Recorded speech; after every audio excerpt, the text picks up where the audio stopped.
flexion from plank. So with a mini band. So we're going to place the mini band around the feet, across the arches of the feet. So it looks like this.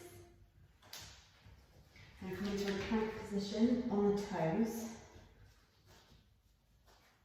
and on the hands. And then one leg at a time, I'm going to draw the knee underneath the body until it comes to hip height, and then straighten the leg back again. If you keep your feet flexed,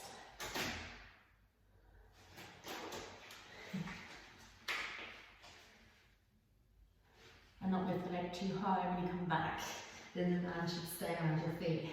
Now the most important thing here is to make sure that your spine stays still and stable.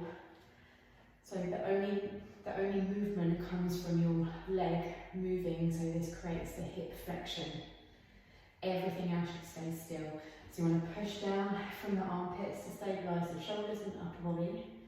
You want to draw the belly in tight, engage your glutes to stabilise the hips, squeeze the thighs up from the knees, and then stabilise the leg, and then really focus on not letting the hips rotate or the torso rotate as you draw the knee in.